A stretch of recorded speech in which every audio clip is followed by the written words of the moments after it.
بسم اللہ الرحمن الرحیم وَقَرْنَ فِي بُيُوتِكُنَّ وَلَا تَبَرَّجْنَ تَبَرُّجَ الْجَاهِلِيَّةِ الْأُولَى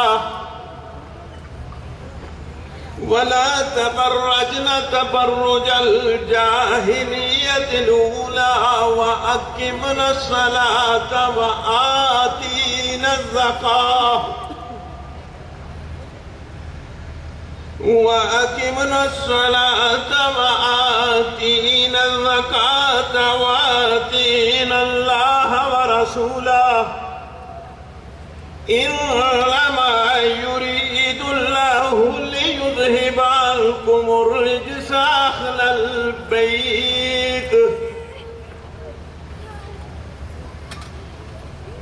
إِنَّمَا يُرِيدُ اللَّهُ لِيُذْهِبَ عَنكُمُ الرِّجْسَ أَهْلَ الْبَيْتِ وَيُطَهِّرَكُمْ تَطْهِيرًا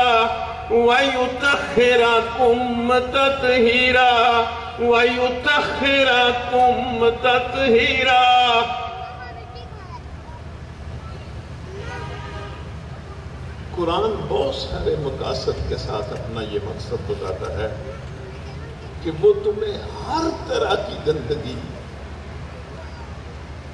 ذہن اور فکر اور سوچ اور خواہش اور جذبے کی گندگی، اخلاق اور عمل کی، معاملے کی گندگی، معیشت اور رزق کی گندگی، سیاست اور حکومت کی گندگی اور غلاظت سے پاک کر کے تمہیں ہر طرح کی طہارت رکھنا چاہتا ہے، تمہیں پاک کر دینا چاہتا ہے۔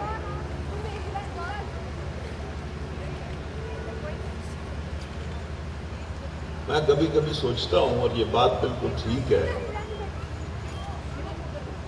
میرے بھائیوں اور بہنیں بھی بڑی خاموشی کے ساتھ، بالکل خاموشی کے ساتھ بیٹھیں، کسی کو چپ کرانے میں بھی زیادہ آواز استعمال نہ کریں،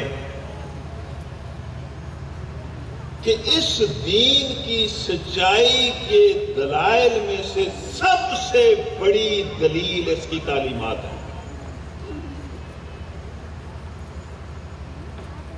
پھر سنیں،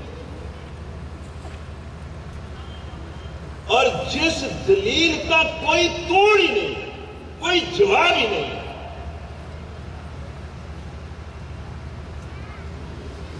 پڑھے لکھے لوگ سوچتے ہیں نا کہ بھئی یہ دین کیوں سچا ہے، کیوں یہ ایک حقیقت ہے، یہ ہے، یہ ہے، یہ ہے، یہ ہے، پتہ نہیں کیا سوچتے ہیں۔ اس کے سچ ہونے کے بے شمار دلائل میں سے سب سے بڑی دلیل اس کی تعلیمات ہے، عملی زندگی کی تعلیمات ہے۔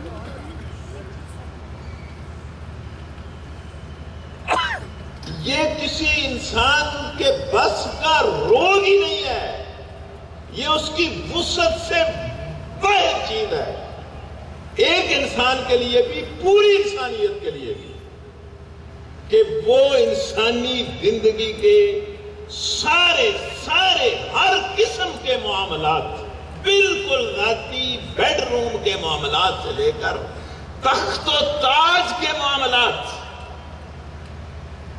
میں اس طرح کی تعلیمات دے سکے، یہ کسی انسان کی یا پوری انسانیت کی وسعت سے باہر ہے۔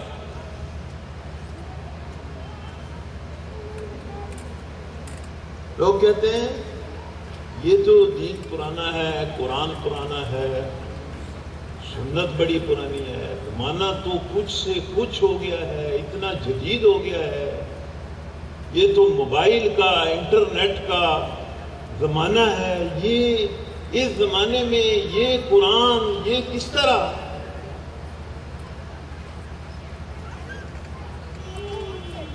واللہ میں خدا کو گواہ کر کے کہتا ہوں کہ یہ قرآن کسی بھی جدید زمانے سے زیادہ جدید ہے،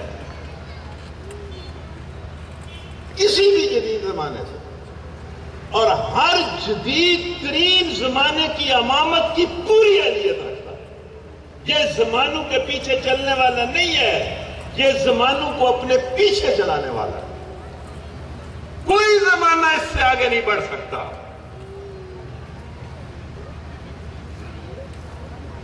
مجھے بڑا یاد ہے سرگودا ہم نے اسی طرح کا ایک پروگرام رکھا اور KPK سے ایک بزرگ اللہ انہیں غریق رحمت کرے، ان کے درجات کو بلند کرے، مولانا گوہر الرحمان صاحب جو اس قوم کا ایک اثاثہ تھے اور ہیں. اسی طرح کے لوگ اثاثہ ہوتے ہیں.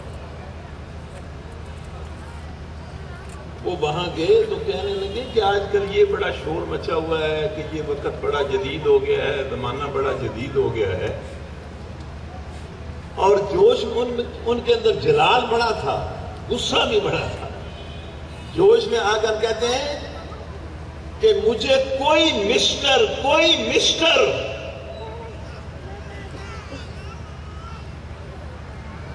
جس نے پتہ نہیں کس یونیورسٹی سے بڑے جدید مضامین میں PhD کی ہو، وہ مجھے اس دنیا سے، اس جدید دنیا سے متعلق کوئی مسئلہ مجھے بتائے، میں اس کے مسئلے کے لیے، اس کے حل کے لیے قرآن کی آیت بھی پیش کروں گا اور رسول کی حدیث بھی پیش کروں گا.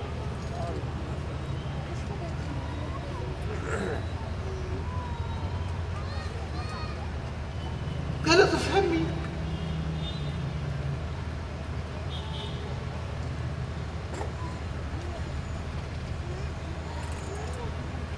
بسم اللہ الرحمن الرحیم. یا ایہا النبی. قرآن مجید کی جو خصوصیات ہیں، جس کو قرآن نے اپنے صفحات میں بات تکرار بیان کیا ہے، بلکہ اکثر صورتوں کے آغاز میں قرآن کی کوئی نہ کوئی صفت اور کوئی نہ کوئی خصوصیت بیان ہوئی ہے. اس طرح ذالک الکتاب لا ریب فیہ، اکثر صورتوں کے آغاز میں اللہ تعالیٰ نے قرآن کی کوئی نہ کوئی خصوصیت، قرآن کی کوئی نہ کوئی صفت بیان کی ہے. لیکن آپ علماء کو اور آپ طلباء کو اور آپ پڑھے لکھوں کو اور آپ ان پڑھوں کو اور آپ بہنوں اور بیٹیوں کو بتاؤں کہ قرآن کی سب سے بڑی خصوصیت کیا ہے؟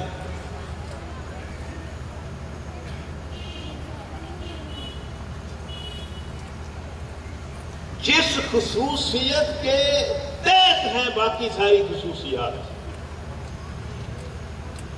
قرآن کی سب سے بڑی خصوصیت یہ ہے. سن لیں اور اس پر غور کریں اور اس پر ایمان لائیں.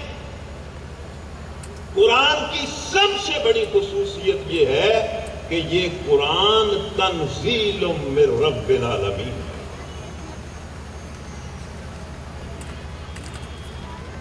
تنزیل من رب العالمین.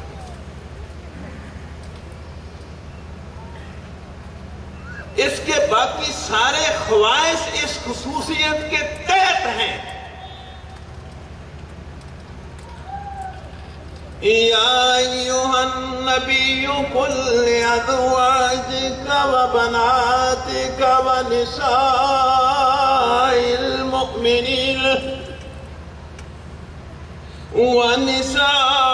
المؤمنین یدنین علیہن من جلابیبہن.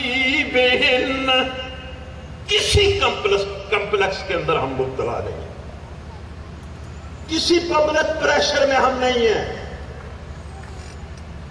ہم پوری جرت، پوری بہادری اور پوری یکسوئی کے ساتھ کہتے ہیں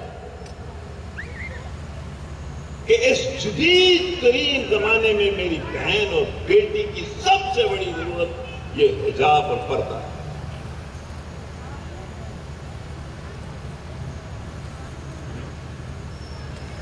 اور یہ میرے اللہ کا حکم ہے.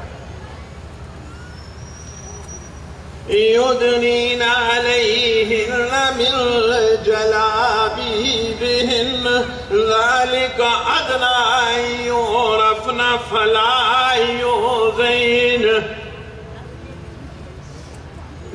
ذلك أدنى أن يعرفن فلا يؤذين وكان الله غفورا رحيما.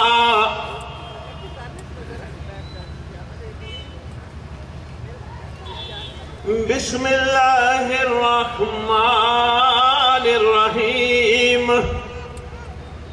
انما المؤمنون اخوة فاصلحوا بين اخويكم واتقوا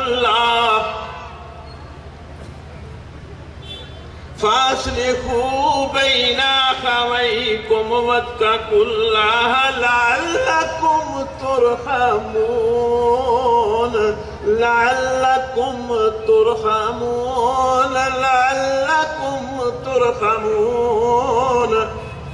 کس قدیم اور جدید معاشرت نے اتنا زبردست اصول دیا ہے معاشرت کا کہ انما المؤمنون اخوہ. اس کا یہ ترجمہ نہیں ہے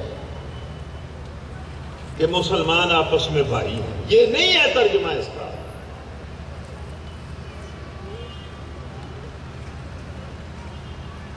یہ حسر کا کلمہ ہے. اس کا مطلب یہ ہے کہ مسلمان آپس میں بھائی ہی ہیں، بھائی کے علاوہ کچھ نہیں ہے. جو ایک مسلمان دوسرے مسلمان کو اپنا بھائی نہیں سمجھتا، نہیں بناتا، گویا وہ مومن نہیں.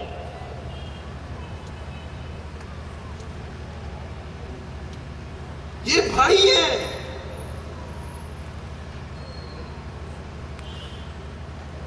کوئی بخارا اور سمرقند میں ہے اور کوئی اسلام آباد میں ہے، یہ بھائی ہیں.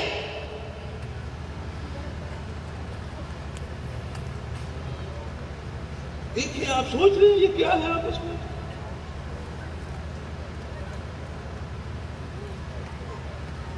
اللہ ہم نے اس قرآن کو پکڑا ہوتا تو پاکستان بننے کے ایک ہفتے کے اندر یہ کشمیر آزاد ہو چکا ہوتا.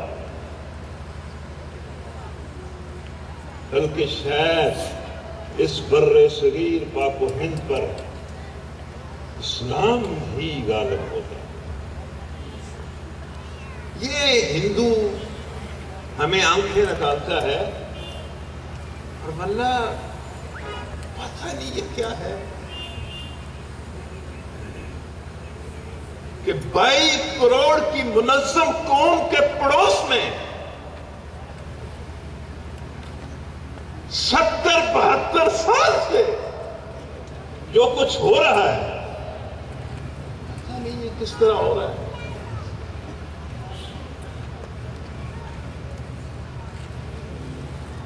ہم نے 1200 سال اس بر صغیر پاک و ہند پر حکومت کی ہے. 1200 سال آپ گن لیں.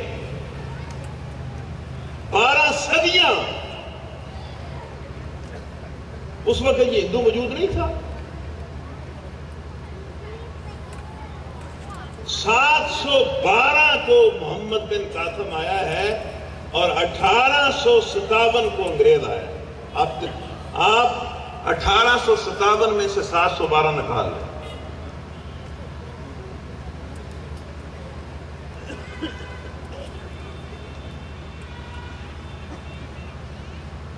انما المؤمنون اخوة فاصلحوا بين اخويكم واتقوا الله لعلكم ترحمون. يا ايها الذين آمنوا لا يسخر. کس طرح کون اس بریکی سے کون تعلیمات دیتا ہے؟ کون سا جدید معاشرہ ہے؟ کس سیکولر معاشرے کے اندر یہ تعلیمات ہیں؟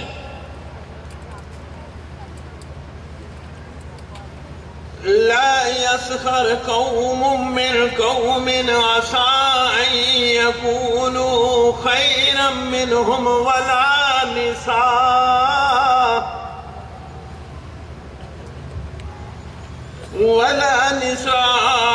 من نساء عسى أن يكن خيرا منهن ولا تلمزوا أنفسكم أنفسكم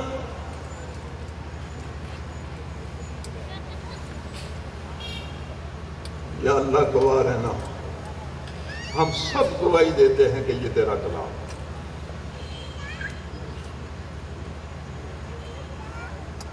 تیرا ہم پر احسان ہے کہ تو نے اس کلام کا سایہ ہمیں نصیب کیا، اس کی رحمت ہمیں نصیب کی۔ بے شمار فرشتوں کے جلووں میں بیٹھ کر قرآن کی آیتیں پڑھنے کی توفیق دی، بے شمار فرشتے۔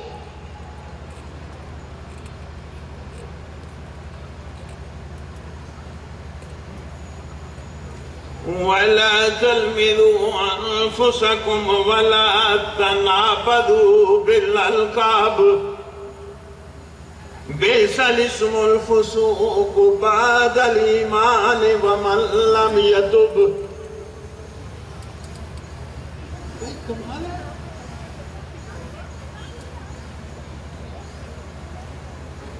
اس کلام کے بارے میں آپ کیا سمجھتے ہیں؟ وَمَن لَّمْ يَتُبْ فَأُولَٰئِكَ هُمُ الظَّالِمُونَ يَا أَيُّهَا الَّذِينَ آمَنُوا اجْتَنِبُوا كَثِيرًا مِّنَ الظَّنِّ۔ دل میں اتر کر ظن کی تعلیم دیتا ہے، گمان کی تعلیم دیتا ہے۔ عمل تو دور کی بات ہے، معاملہ تو دور کی بات ہے، دل کی دنیا پر تعلیم دیتا ہے۔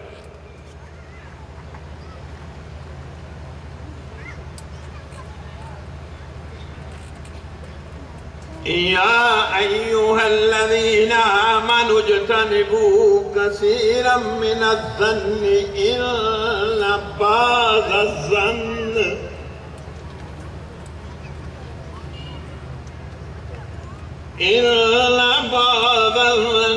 إثم ولا تجسسوا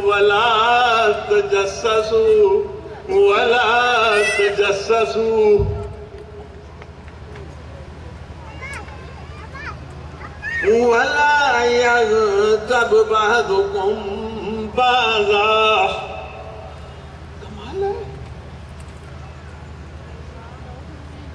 درس اچھا ہے، درس اچھا نہیں ہے، درس میں یہ مسئلہ ہے، درس میں وہ مسئلہ ہے۔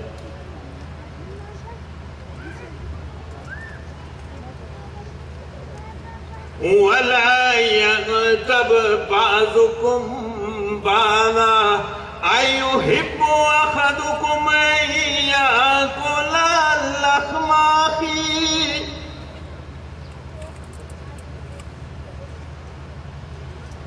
مسلمان کا قتل، مسلمان کی حرمت پر ڈاکہ، مسلمان کے مال کی تلفی، یہ تو بہت کوسوں دور کی بات ہے۔ اس کے کریکٹر میں فی الواقع کوئی خامی ہو، نہ اس کے منہ پر تانا دینے کی اجازت ہے، نہ اس کے پیچھے بات کرنے کی اجازت ہے۔ جا کہ سڑکوں پر، بینکوں کی سیڑھیوں پر، اداروں کے باہر، اداروں کے اندر دن دہاڑے ایک ملک میں ہزاروں قتل ہوتے ہو،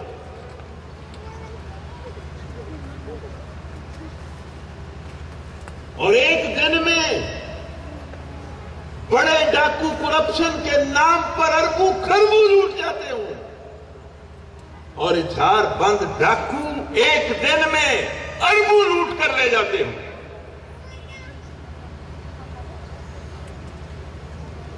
غیبت یہ کتنی بڑی چیز ہے۔ مطلب ایک بھائی میں خامی ہے، عیب ہے، دوسرا اس عیب کو اس کی پیٹھ کے پیچھے کسی اور سے بیان کر رہا ہے۔ یہ کوئی قتل ہے؟ یہ کوئی ڈاکہ ہے؟ یہ کوئی چوری ہے؟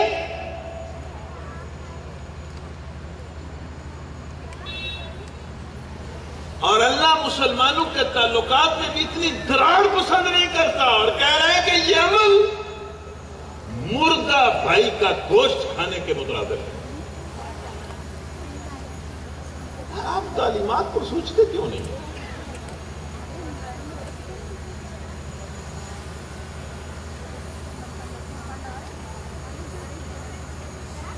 أَيُحِبُّ أَحَدُكُمْ أَن يَأْكُلَ لَحْمَ أَخِيهِ مَيْتًا فَكَرِهْتُمُوهُ وَاتَّقُوا اللَّهَ إِنَّ اللَّهَ تَوَّابٌ رَحِيمٌ وَاتَّقُوا اللَّهَ.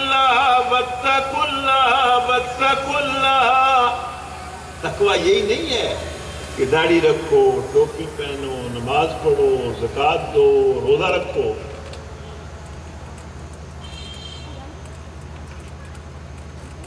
تقویٰ یہ بھی ہے کہ کسی کی برائی اس کے پیٹھ پیچھے نہ ہو. اور اگر یہ خامی یا اگر یہ مسئلہ تمہارے اندر ہے، شیطان نے تمہیں اغوا کیا ہوا ہے. میں نے بعض لوگوں کو دیکھا ہے بڑے عجب طریقے سے وہ غیبت کرتے ہیں. عرفان صاحب بڑے اچھے آدمی ہیں، بڑا اچھا درس دیتے ہیں، بڑا اچھا کام کر رہے ہیں. ایک جملہ، دوسرا جملہ، تیسرا جملہ لیکن کا ڈنڈا مارتے ہیں اور شروع ہو جاتے ہیں. لیکن آپ کو پتا ہے ان میں یہ بات بھی ہے، ان میں یہ بات کہتے میں کہہ رہا ہوں بڑی ہمدردی کے ساتھ، میں ٹھیک ہے ان میں یہ بات بھی ہے. لیکن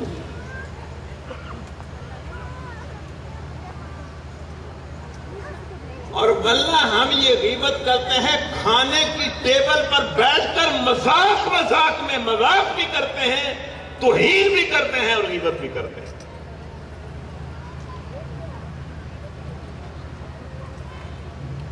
اللہ کیا کہہ رہا ہے؟ اللہ کہہ رہا ہے کہ یہ عمل اس قابل ہے کہ اس سے توبہ کرو. یا ایھا الناس، یہاں سارے انسانوں کو پکار دیا. پہلے سورہ الحجرات میں اللہ بار بار یا ایھا الذین آمنوا، یا ایھا الذین آمنوا، یا ایھا الذین آمنوا بار بار کہہ رہا ہے. اور آخر میں لہجہ بدل یا ایھا الناس، اس لیے کہ یہ قرآن صرف مسلمانوں کے لیے تو نہیں ہے، یہ تو سارے انسانوں کے لیے. آپ کو کس نے بتایا ہے کہ یہ صرف مسلمانوں کے لیے ہے؟ آپ مجھے بتائیں جب نبی صلی اللہ علیہ وسلم تشریف لائے اور ان پر قرآن نازل ہوا تو جن لوگوں کو انہوں نے سب سے پہلے قرآن سنایا وہ مسلمان تھے. ان میں تو ایک بھی مسلمان نہیں تھا. وہ اس کافر کے پاس گئے، اس کے پاس گئے، اس کے پاس گئے، اس کے ڈیرے پر، اس کی حویلی پر، اس کی زمینوں میں، اس کے گھر، بازار میں، اور ان کو قرآن سنایا.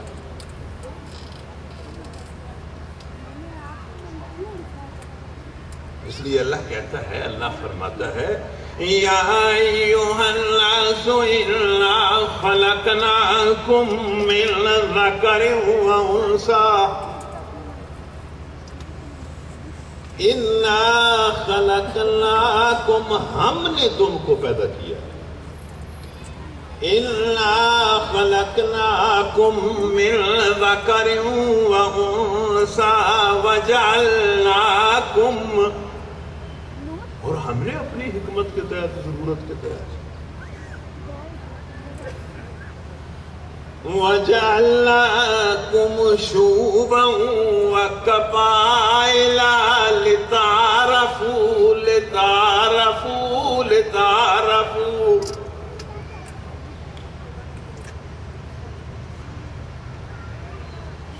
سنیں، اللہ کسی کو اپنی غربت کا غم کھانے کی ضرورت نہیں ہے، کسی کو غلام ہونے کا غم کھانے کی ضرورت نہیں ہے، کسی کو انسانوں کی نگاہ میں کم تر خاندان میں ہونے کا غم کھانے کی کوئی ضرورت نہیں ہے.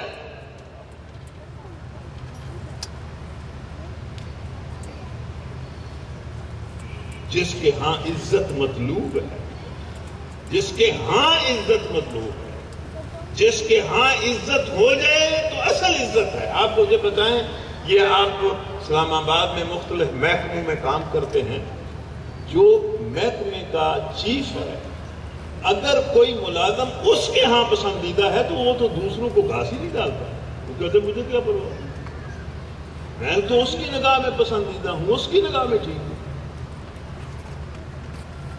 مجھے ڈپٹی کی کیا پرواہ ہے، مجھے سپرڈنٹ کی کیا پرواہ ہے، مجھے فلاں کلیگ کی کیا پرواہ ہے، میں تو اس کی بک میں پسندیدہ ہوں۔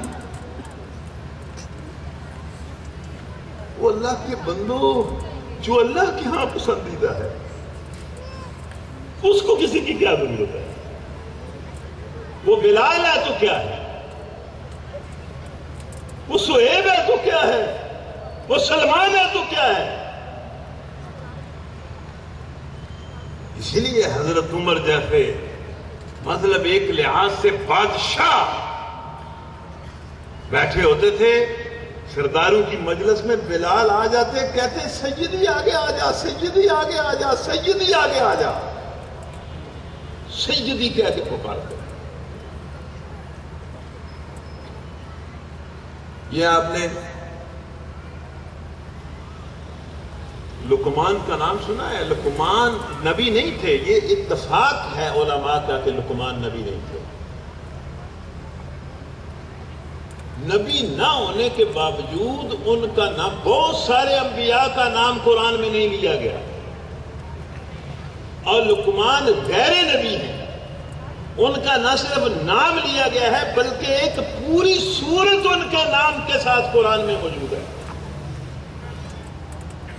اور ان کے بارے میں تفسیر ابن کثیر نے لکھا ہے، تفسیر کے ساتھ لکھا ہے کہ وہ حبشی نسل تھے، سیاہ فام تھے، چھوٹے قد کے تھے، شکل ان کی بڑی عجیب و غریب تھی، اور ایک آقا کے غلام تھے۔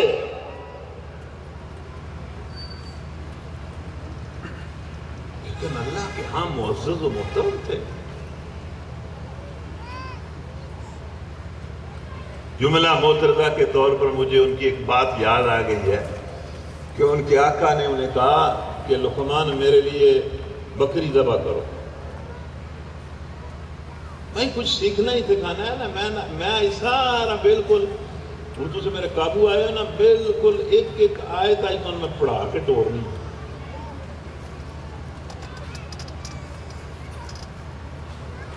اور ایک مولوی صاحب پہ تقریر کرن آندے نے تسی میرے قابو آ گئے، میں تو چھڑنا نہیں، تسی انجی قابو ہو گئے۔ تو پھر تھوڑی دیر بعد آندے نے وہ نہیں بہتا فکر نہ کرے ہو، میں انجی چھڑ دے آندا جس طرح ظفر اللہ جمالی نے کرسی چھڑ دی۔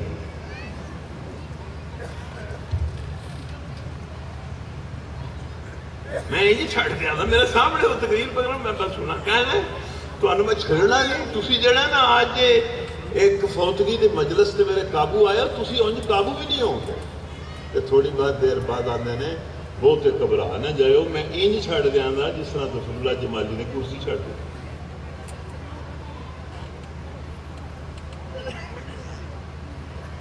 لقمان کے آقا نے، مالک نے کہا کہ لقمان میرے لیے بکری ذبح کرو، اور اس بکری کی جو بوٹی تمہیں سب سے پسند ہے، تمہیں سب سے پسند ہے، وہ مجھے پوری بکری ذبح کرو، اور اس کی جو بوٹی سب سے زیادہ تمہیں پسند آتی ہے، بھائی یہ بڑی زبردست بوٹی، وہ مجھے نکال کر دو۔ وہ لقمان نے بکری ذبح کی اور دل کی بوٹی نکال کر لے آئے اور کہا کہ مجھے سب سے زیادہ پسند ہے۔ بادشاہ نے کہا ٹھیک ہے، مجھے یہ پسند ہے۔ کچھ دن پھر اس آقا نے کہا کہ لقمان میرے لیے بکری ذبح کرو، اور اس بکری کی سب سے بری بوٹی نکال کر مجھے دو۔ تو لقمان نے بکری ذبح کی اور پھر دل کی بوٹی لے کر حاضر ہو گئے۔ تو آقا نے کہا، بادشاہ نے کہا کہ لقمان عجیب آدمی ہے، میں نے تمہیں کہا ہے کہ سب سے اچھی بوٹی مجھے دو تو تم دل لے آئے ہو، اور میں نے تمہیں کہا ہے کہ سب سے بری بوٹی دو تو تم دل لے کہ آگے ہو. لقمان نے کہا کہ دل اچھا ہو تو سب کچھ اچھا ہے، دل برا ہو تو سب کچھ برا ہے.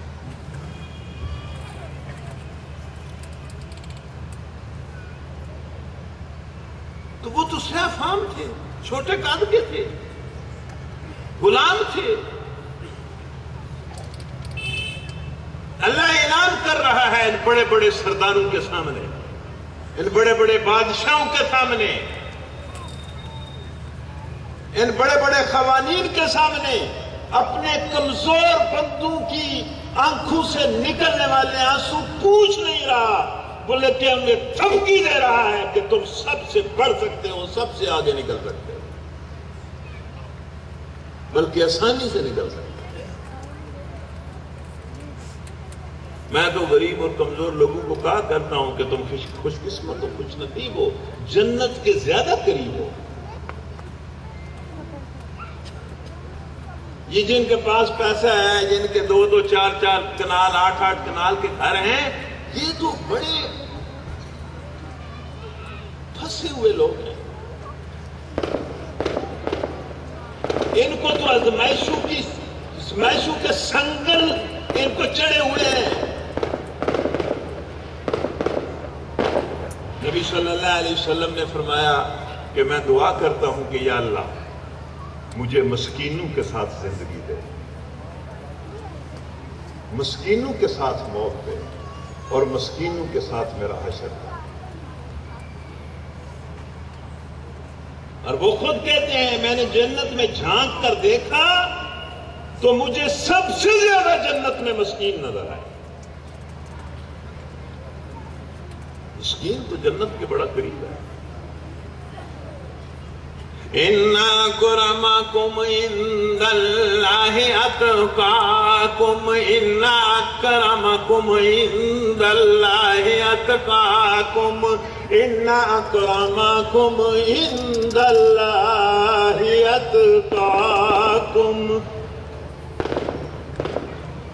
اتنا انسان کو اللہ بے نیاز کر دیتا ہے اور غنی کر دیتا ہے، اور چھوٹے سے چھوٹے انسان کو کتنی بڑی منزل دکھاتا ہے، عزت کا کتنا بڑا مقام دکھاتا ہے. جہاں چاہو چڑھ جاؤ، جتنا بلند چڑھنا چاہتے ہو چڑھ جاؤ. قیامت کی صفات میں سے ایک صفت یہ ہے نا کہ قیامت الٹ پلٹ دے گی.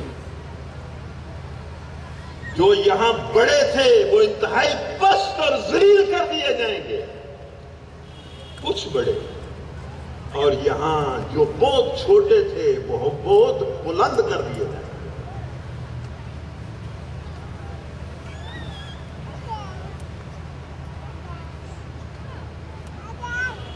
ان اللہ علیم خبیر، اور اللہ تعالیٰ علم رکھتا ہے اور خبر رکھتا ہے. تو یہ ہمارا آج کا سبق، بالکل ایک ایک لفظ کو سن رہے ہیں.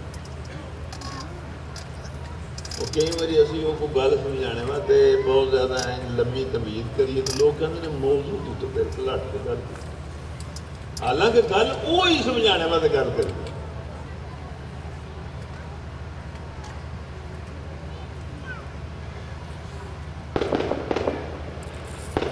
یہ خواتین سن لیں اور مرد بھی سن لیں، یہ پردے کا حکم تو صرف خواتین کے لیے تو نہیں ہے. اللہ تعالیٰ نے جہاں پردے کا حکم دیا ہے، جن کو علماء متفقہ طور پر پردے کی آیتیں مانتے ہیں، ان میں پہلے مردوں کو پردے کا حکم دیا ہے، پھر عورتوں کو دیا ہے. پہلے دیا ہی حکم مردوں کو ہے. اللہ تعالیٰ نے یہ نہیں کہا کہ کل المؤمنین یغضوا من ابصارہم وَيَحْفَظُوا فُرُوجَهُمْ، کہ اے نبی مومن مردوں سے کہو کہ اپنی نگاہ بچا کے رکھیں اور اپنی عزت اور عصمت کی حفاظت کریں. یہ پردے کا حکم نہیں تو کیا ہے کہ نکاح کا غلط استعمال کسی عورت پر نہ کریں. یہ حرام ہے. کتنا بھی جدید زمانہ آ جائے، جو کچھ بھی ہو جائے، تم جس دفتر میں ملازم ہو وہاں بے پردہ خواتین ہیں، تو بھی اپنی نگاہ کو بچا کے رکھو. بے دھیانی کا رویہ اختیار کرو، سب سمجھ جائیں کہ یہ نظروں کو بچا دو، بچا کے رکھو، اللہ کو رکھو۔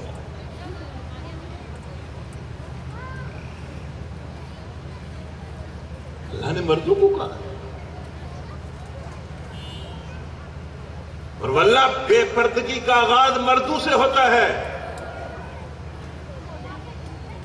وہ اکبر اللہ آبادی نے کہا نا کہ میں نے بیویوں سے پوچھا کہ تمہارا پردہ تم یہ کس حالت میں آئی ہو، ہمارا پردہ کدھر گیا؟ وہ مشہور بات ہے نا کہ انہوں نے کہا کہ ہمارے مردوں کی عقلوں پر پڑ گیا، ہمارے سر سے اتر گیا۔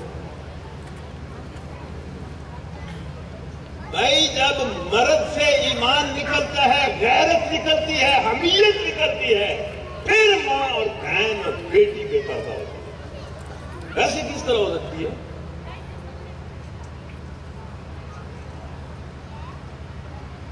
اللہ نے بات ہی پہلے مردوں کی، اور آپ کو سمجھ آ رہی ہے کہ اللہ کیا کہہ رہا ہے؟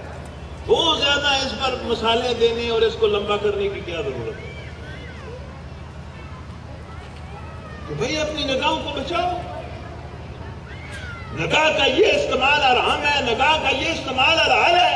نگاہ میری دی ہوئی ایک نعمت ہے، میرا دیا ہوا ایک رزق ہے۔ کل میں نے آپ کو بڑی تفصیل سے بتایا، اس رزق کا یہ استعمال حلال ہے، یہ حرام ہے۔ اور پھر اللہ تسلی دیتا ہے کہ اپنی عقل کو، اپنے علم کو، اپنی سمجھ کو، اپنی دانشوری کو قابو میں رکھو، ہم تمہیں یقین دلاتے ہیں۔ جو سب سے زیادہ علیم ہے، سب سے زیادہ خبیر ہے، سب سے زیادہ حکیم ہے، ہم تمہیں بتاتے ہیں کہ یہ نگاہوں کا بچانا اور اپنی عصمت کی حفاظت کرنا یہ تمہارے کریکٹر کی پاکیزگی کے لیے ضروری ہے۔ ذالک ازکیٰ لہم۔ بھلا میں تو پھر کہتا ہوں کہ قرآن مجید کی کوئی تفسیر اور قرآن مجید کا کوئی ترجمہ اور قرآن مجید کا کوئی درس اس کے متن کا مقابلہ نہیں کر سکتا۔ ذالک ازکیٰ لہم، یہ تمہارے نفس، تمہارے اخلاق، تمہاری زندگی کی پاکیزگی ہے۔ اور دیکھو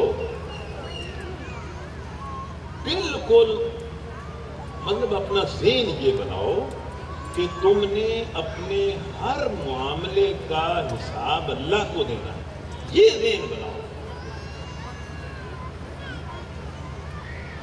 ان اللہ خبیر بما یصنعون، کیا تم اگر کن پٹی کی چوری سے میرے حکم کی مخالفت کرو گے تو کیا سمجھتے ہو میں تمہیں جانتا نہیں؟ قرآن میں آتا ہے نا کہ اللہ آنکھ کی خیانت سے واقف ہے۔ آنکھ کی خیانت، جب کن پٹی سے آنکھ خیانت کرتی ہے تو اللہ اسے دیکھ رہا ہوتا ہے۔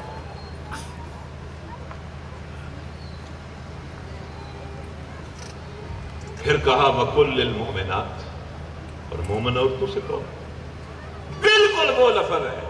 اللہ عورتیں کہتی ہیں نہیں کچھ مسئلے کوئی نرمی ہے، کوئی گنجائش ہے، بہرحال مرداں دا تے عورتاں نوں ویکھنا ٹھیک نہیں تے عورتاں ویکھ لین تے کوئی نہیں گل، کچھ فلانی تا لکھیا میں پڑھیا ہوئے دا بھائی، لیکن بالکل وہ لفظ ہیں جو مردوں کے لیے استعمال ہے۔ قرآن نے تو کوئی اس میں چھوڑی نہیں بات کہ مومن عورتوں سے کہو کہ وہ بھی اپنی نگاہوں کو بچائیں، وہ بھی اپنی عزت کی حفاظت کریں، لیکن ان کو ذرا تفصیل کے ساتھ بیان کیا۔ میں نے کل کہا تھا کہ واللہ اللہ تعالیٰ کو یہ بچیاں، ان کی عزت، ان کی پاکیزگی، ان کا وقار اتنا عزیز ہے کہ بے پردگی اور بے حیائی کے سارے دروازے اور سارے سوراخ بند کر دیے۔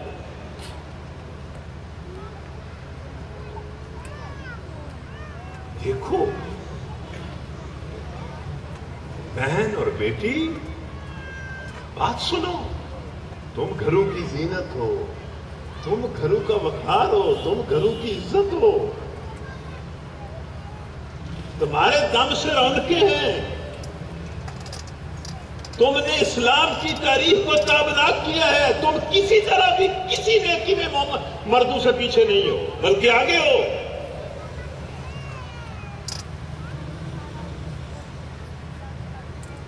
یہ مرد تو اپنا فرض پورا نہیں کرتا، اس کو جہاد میں اترنے سے ڈر لگتا ہے. تم نے اپنے نفل کو تاریخ اسلام میں ادا کیا ہے اور جہاد کے میدانوں میں اتری ہو.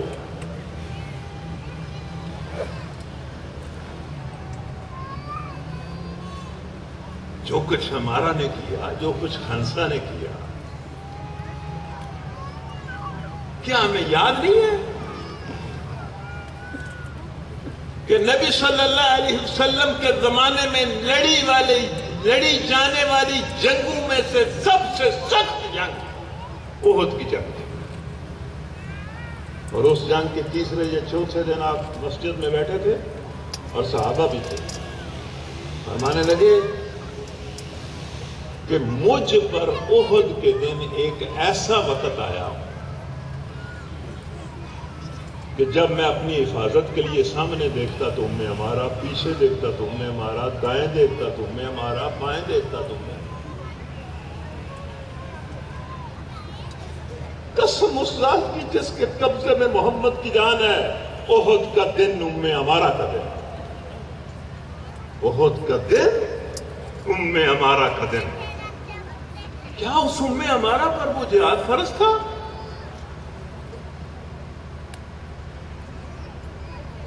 اور میں نے تو اس واقعے کو پڑھا ہے کہ جب ہمارا نے دیکھا کہ محمد صلی اللہ علیہ وسلم کی حفاظت کے لیے صرف 2-4 صحابہ رہ گئے ہیں تو وہ وہاں میدان میں کھڑی تھی، زخمیوں کی مدد کے لیے وہاں گئی تھی. اس نے اپنے بالوں کو کپڑے سے باندھا، اپنی کمر کو باندھا، مشکیزے کو اس طرح پھینکا اور تلوار لے کر وہ میدان میں کود گئی. اور جب وہاں پہنچی تو اس نے اپنے بیٹے کو وہاں موجود پایا. عبداللہ اس کا نام تھا. جا کر کہتی ہے عبداللہ آج لوٹ جانے کا وقت، ہمت نہ ہارنا، میں آ گئی. اللہ کمال ہے. اے ماؤں بہنوں بیٹیوں، میری اور میرے گھر کی عزت تم ہو، میرا فخر تم ہو، میری چادر تم ہو، میرا حیا تم ہو، میری عزت تم ہو، میری عصمت تم ہو.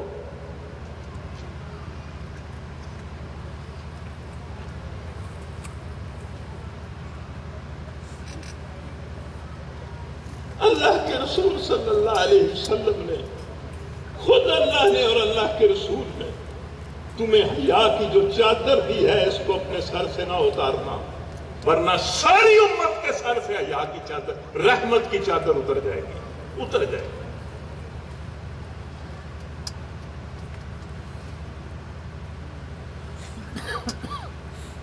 وَلَا يُبْدِي، نہ ظاہر کرو، اپنی کوئی بھی زینت ظاہر نہ کرو. زینت کو تم مردوں سے زیادہ جانتی ہو کہ زینت کیا ہے. جسم کی زینت، زیور کی زینت، آواز کی زینت، چلنے کی زینت، کسی زینت کو ظاہر نہ کرو.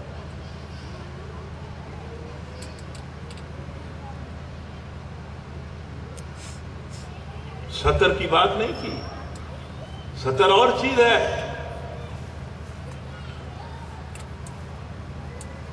زینت چھپانا اور ہے.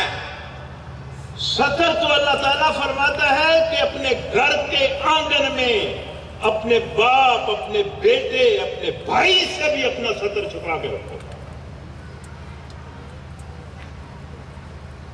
وہ تو اور چیز ہے، سطر تو اور چیز ہے. سطر میں زینتیں نہیں ہیں. اور عورت کا سارا جسم سطر ہے، سوائے چہرے کے، چہرے کی تھیلیوں کے، پاؤں کے. کسی عورت کے لیے یہ جائز نہیں ہے کہ وہ اپنے گھر کے آنگن میں اپنے بیٹے کے سامنے بال کھول کر، پنڈلیاں ننگی کر کے، بازو ننگے کر کے، اپنے سطر کو ظاہر کر کے چلے اور پھرے اور کام کرے. کسی عورت کے لیے جائز نہیں. یہ تو زینتوں کی بات ہے کہ گھر سے باہر یا گھر کے اندر جو غیر محرم لوگ ہیں، جو وہ لوگ ہیں جن کی تفصیل ہم بڑی تفصیل کے ساتھ جن کو تمہیں بتا دیتے ہیں. وَلَا يُبْدِينَ زِينَتَهُنَّ، ان بیٹیوں کو چاہیے کہ اپنی زینت ظاہر نہ کریں. بھائی جو خوبصورتی، میں اس بیٹی کو کہتا ہوں کہ جسم کی جو خوبصورتی اور جسم کو سنوارنے کے لیے کپڑا ہے، جو چیز ہے، جس کو آپ زینت سمجھتی ہیں، اسے غیر محرم سے چھپا دیں. اگر آپ چہرے کو زینت نہیں سمجھتی تو نہ چھپائیں. کون کہتا ہے کہ چہرہ زینت نہیں؟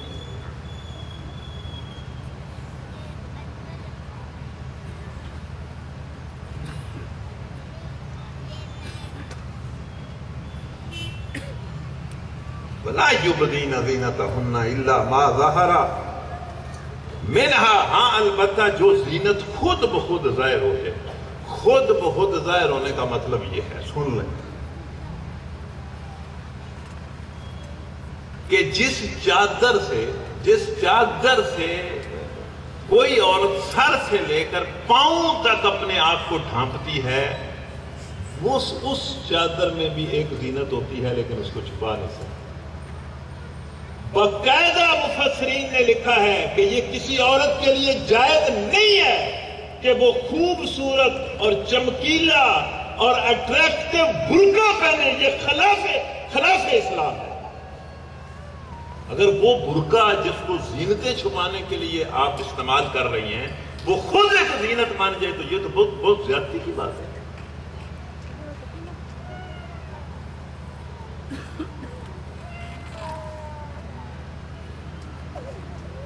وہ کراچی میں ایک دکان پر، میں نے پہلے بھی یہ بات کہی تھی کہ کراچی میں ایک دکان پر لکھا ہوا تھا کہ یہاں دیدہ زیب برقعے دستیاب ہیں. برقعے دیدہ زیبی کے لیے ہیں؟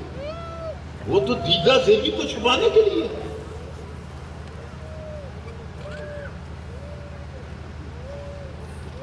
مہنگا کپڑا، چمکدار کپڑا، اس پر کئی ڈیزائن. کیوں بھائی؟ وہ تو اپنی زینت کو چھپانے کے لیے لیا ہے، اس کو ہی زینت بنا دیا.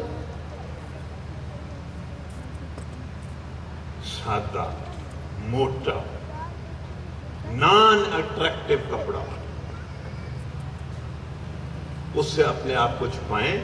لیکن وہ کپڑا بھی چونکہ عورت پر ہے، اس میں بھی ایک اٹریکشن ہو سکتی ہے، لیکن وہ تو عورت نہیں چھپا سکتی.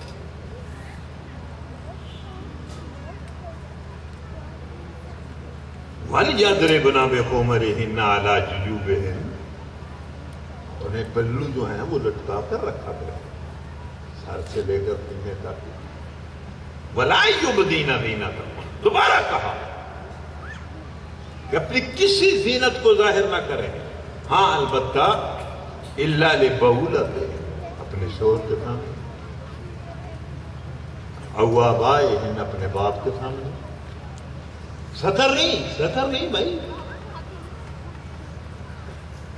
کپڑوں کی زینت، زیور کی زینت، چہرے کی زینت، آواز کی زینت اگر ان کے سامنے ظاہر ہو جائے تو کوئی بات.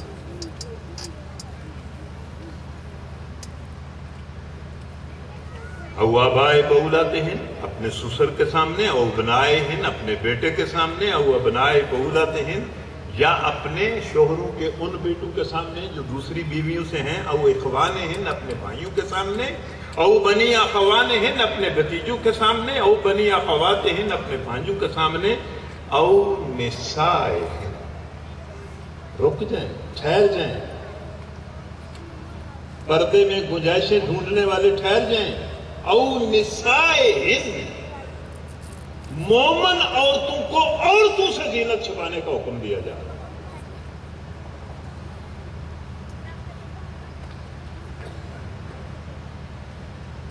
بعد نے لکھا کہ کافر اور مشرک عورتوں سے اپنی زینت چھپائیں، وہ تو تمہاری زینت کے تذکرے باہر جا کر مردوں سے کریں گی۔ بعد نے کہا کہ یہاں مومن اور کافر کی کوئی تفصیل نہیں ہے، ایسی عورتیں جن کا کریکٹر مشکوک ہے ان سے پردہ کریں،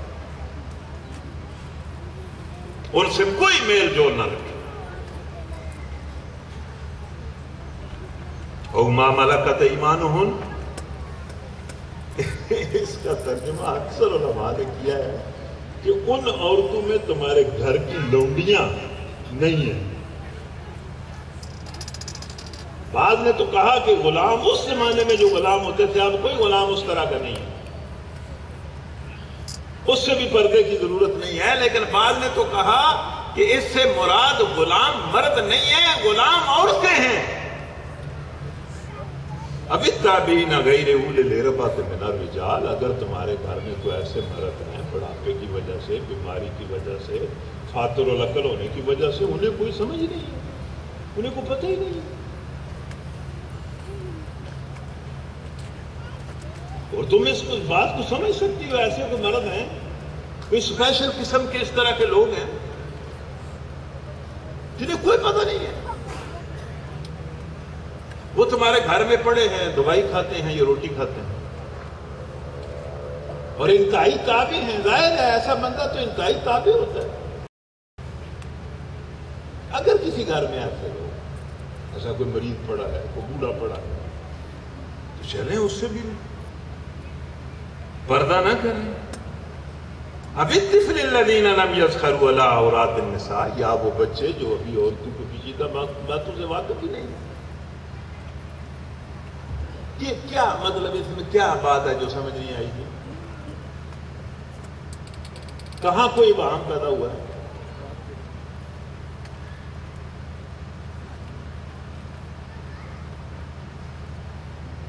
کہاں ابہام پیدا ہوا؟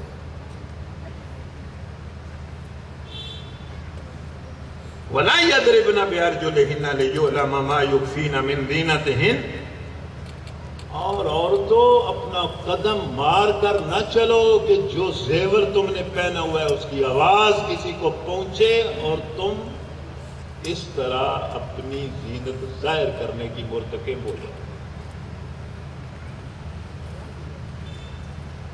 وَتُوبُوا إِلَى اللَّهِ،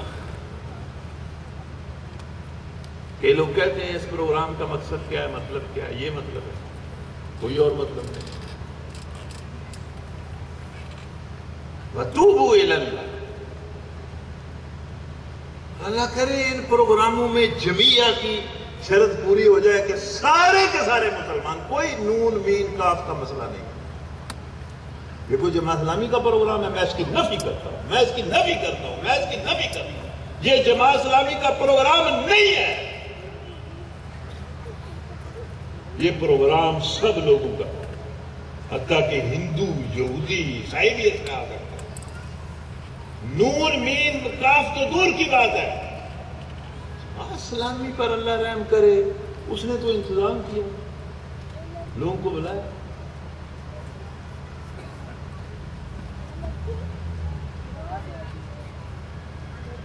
کسی نے پروگرام تو کرنا ہی ہوتا ہے۔ جو بیچارہ کوئی آپ کو کوئی اچھی بات بتائے، وہ اپنا نام بھی نہ بتائے کہ میں کون ہوں،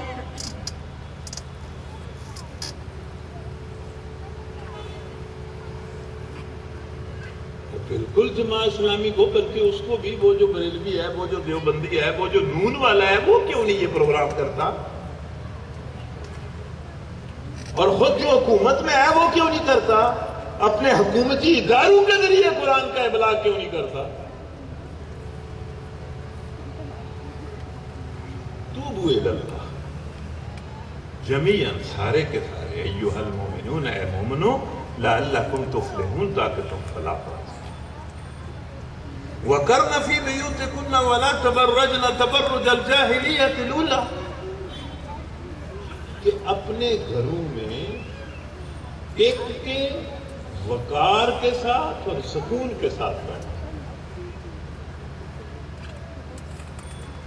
ہاں کسی معاشرتی ضرورت کے لیے نکلو، ضرور نکلو، لیکن کبھی بھی دوسروں کو دکھانے کے لیے نہ نکلو۔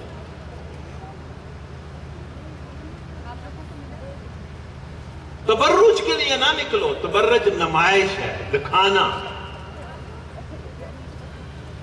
یہ خواتین چپ کر رہی ہے، کیوں باتیں کر رہی ہیں؟ وَلَا تَبَرُّجْنَ تَبَرُّجَ الْجَاهِلِيَّةِ الْأُولَىٰ۔ یہ تو تبرج جو ہے عورت کا یہ جذبہ کہ مجھے کوئی دیکھے، اس کا تو کوئی اسلام سے تعلق ہی نہیں ہے، تو یہ تو جاہلیت ہے۔ اسلام کے خلاف جو اصطلاح استعمال کی گئی ہے وہ جاہلیت ہے۔ اسلام کے علاوہ جو کچھ ہے وہ جاہلیت ہے۔ جس نے 10 PhD کی ہے، جو ایمان کے نور سے خالی ہے، وہ جاہل ہے۔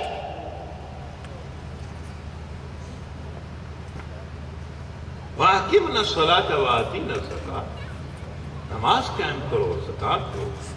وَآتِينَ اللَّهَ وَرَسُولَهُ، اور اے اسلام کی بیٹیوں، تمہاری سب سے بڑی زینت، تمہارا سب سے بڑا حسن، تمہاری سب سے بڑی خوبصورتی یہ ہے کہ اللہ اور اس کے رسول کی اطاعت کرو۔ اللہ اور اس کے رسول کی اطاعت کے زیور سے بڑا کوئی زیور نہیں۔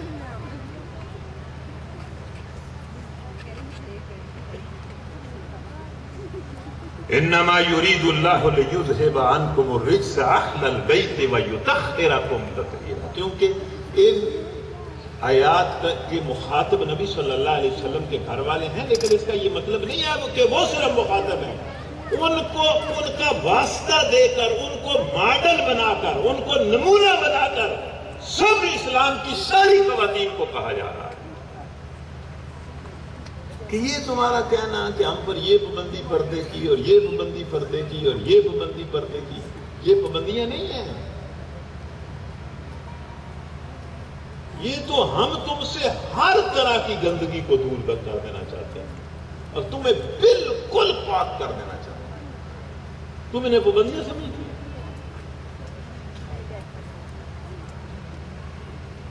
واللہ مومن عورت کی سب سے زیادہ دلچسپی پردے اور حجاب کے ساتھ ہے، سب سے زیادہ دلچسپی۔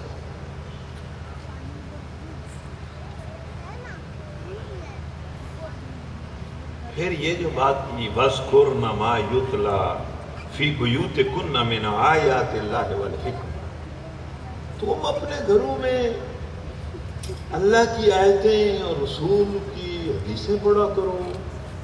میں کہتا ہوں یہ اتنا بڑا ایک حکم دیا ہے، اسلامی معاشرت کو درست کرنے کا، خواتین کی تربیت کرنے کا، اصلاح کرنے کا اتنا بڑا پروگرام ہے، بلکہ مردوں کی بھی اصلاح کا، کہ اس آیت میں مسلمان عورتوں کو کہا جا رہا ہے کہ اپنے ہر گھر کو دینی مدرسہ بنا دو، ہر گھر کو دینی مدرسہ بنا دو۔ بھائی مسلمانوں کا ہر گھر اگر یہ خواتین اس کو دینی مدرسہ بنا دیں گی تو وہ ہوگا کیا ہوگا؟ وہ جو انقلاب میاں صاحب چاہتے ہیں، میاں اسلم صاحب، وہ بہت جلد آ جائے۔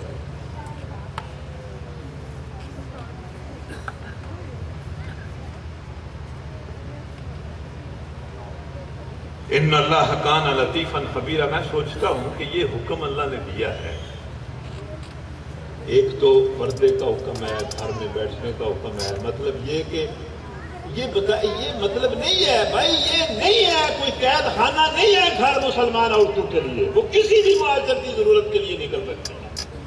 حتیٰ کہ میں نے آپ کو ابھی نہیں بتایا کہ ام ہمارا نے کیا کیا، اور ام ہمارا نے ایک اور کام بھی کیا تھا، وہ آپ کو پتہ نہیں۔ مسیلمہ کذاب نے جب نبوت کا دعویٰ کیا تو ام عمارہ رضی اللہ تعالی عنہا کا ایک بیٹا جن کا نام حبیب تھا، اس کو مسیلمہ کذاب نے گرفتار کر لیا، اور گرفتار کر کے اپنے سامنے بٹھا کر کہتا ہے کہ گواہی دو کہ میں اللہ کا نبی ہوں۔ حبیب کہتے ہیں میں گواہی دیتا ہوں کہ تو جھوٹا اور کذاب ہے۔ وہ تلوار مارتا ہے اور ایک ہاتھ کاٹ دیتا ہے۔ ایک ہاتھ جب کٹ جاتا ہے تو کہتا ہے حبیب گواہی دو کہ میں اللہ کا رسول اور نبی ہوں۔ حبیب کہتے ہیں کہ میں گواہی دیتا ہوں کہ جھوٹا اور کذاب ہے۔ وہ تلوار مارتا ہے، دوسرا ہاتھ کاٹ دیتا ہے، پھر کہتا ہے کہ تڑپ کے اندر لت پت ہو کر تڑپو اور گواہی دو کہ میں اللہ کا رسول ہوں. حبیب کہتے ہیں میں گواہی دیتا ہوں تو جھوٹا اور تباہ ہے. اور وہ تلوار مار کر پاؤں کاٹ دیتے ہیں, شہید ہو جاتے ہیں. یہ ام عمارہ کے بیٹے ہیں. جب ام عمارہ کو خبر ملتی ہے, آپ دیکھیں یہ ماں ہے, ام عمارہ کو خبر ملتی ہے تو بیٹھی ہوئی تھی کھڑی ہو جاتی ہیں اور کہتی ہیں کہ یا اللہ تیرا شکر ہے کہ تو نے مجھے نبی صلی اللہ علیہ وسلم, تو نے میرے بیٹے کو نبی صلی اللہ علیہ وسلم کی ختم نبوت کا پہلا مقصد بنایا. یا اللہ تیرا شکر ہے. اور پھر عجب بات کرتی ہے, کہتی ہے میں قسم اٹھاتی ہوں. آپ اندازہ کریں ایک عورت جو 1.5 عمر ہے, کہتی ہے میں قسم اٹھاتی ہوں کہ میں اپنے ہاتھ سے مسلمہ کو قتل کروں گی, اپنے ہاتھ سے. عورت ہے. ابو بکر صدیق نے مسلمہ کے خلاف جب لشکر بھیجا تو ام عمارہ شامل ہو جاتی ہیں. اور واللہ یہ بات تاریخ میں لکھی ہوئی ہے, جا کر پڑھ لیں کہ جب مسلمہ پر حرب, وحشی بن حرب حملہ کر رہا تھا تو ام عمارہ ساتھ تھی. اگر ام عمارہ نے یہ قسم کھائی تھی تو میرا ایمان ہے کہ ام عمارہ کے وار سے مسلمہ قتل ہوا. جب وہ قتل ہو رہا تھا تو اس کے سر پر ام عمارہ کھڑی تھی. تو یہ مسئلہ نہیں ہے. گھر کوئی مسلمان بچیوں کے قید خانے نہیں ہے. نکلیں, ضرورت کے لیے نکلیں, لیکن کبھی بھی تبرج کے لیے نہ. میں کہتا ہوں کہ اگر تبرج کسی کو دکھانے کے لیے عورتیں گھروں سے نہ نکلیں تو اسلام آباد کے بازار, لاہور کے بازار, کراچی کے بازار عورتوں سے خالی ہو.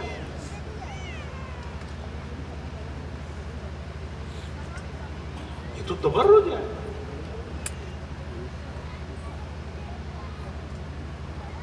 ان اللہ کان لطیفا خبیرا. اب یہ بات, اب ٹھیک ہے چلیں آخری دن ہے, کوئی نہیں, چلو میں دیکھے کیا آج قابو آئے ہو تو کوئی نہیں کہا, قرآن ہی پہ پڑھنے ہیں نا. تو قرآن سے واقعی اس طرح کی چیز ہے کہ بالکل وہ اپنے اندر بندے نو گم کر لینا. تسی چھڈو نا, میریاں گلاں چھڈو, تسی آپ ہی نہیں گم ہو جاؤ.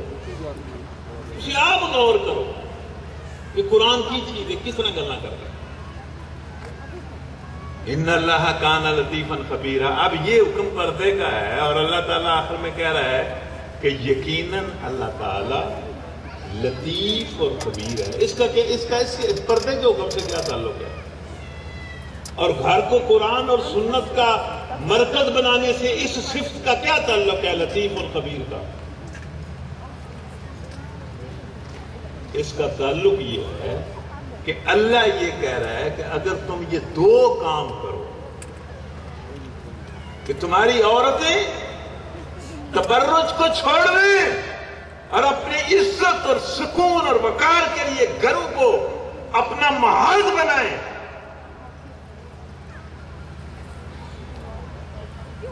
اور دوسرا اپنے ہر گھر کو یہ بیویاں بچیاں قرآن اور سنت کا مرکز بنائیں, تو تم نہیں جانتے اس لیے کہ تم لطیف نہیں ہو. اللہ لطیف اور خبیر ہے, وہ جانتا ہے کہ ان 2 کاموں کے اثرات کہاں تک پہنچ جائیں اور کس طرح انقلاب آئے. تم جس طرح انقلاب لانا چاہتے ہو اس طرح تو انقلاب. یا ایھا النبی قل لازواجک و بناتک و نساء المؤمنین. یہ وہ آیت ہے. واللہ کہاں یہ ٹی وی کی اینکر اور ٹی وی کا اینکر کہتا ہے پردہ کہاں ہے, پردہ کدھر ہے؟ وہ بھائی موجودہ زمانے میں پردہ کیسے ہے؟ یہ اینکر ہے, یہ ٹی وی ہے, یہ مسلمانوں کا ٹی وی ہے.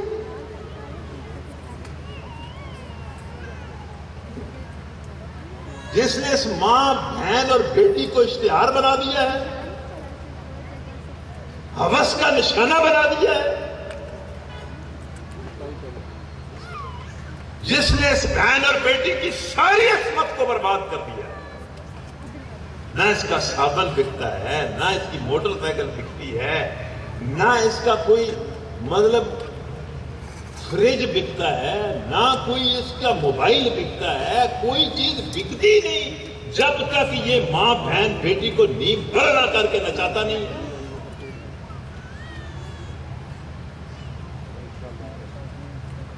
کہتا ہے پردہ کہاں ہے؟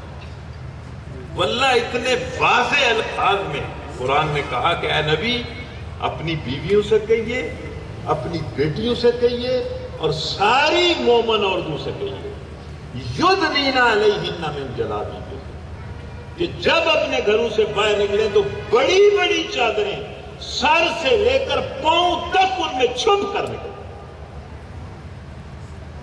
میں نے آج تفسیریں 2 کہ 3 تفسیریں پڑھی ہیں، سب نے کہا ہے کہ اس چادر میں چہرہ شامل ہے، چہرہ اس کے باہر نہیں۔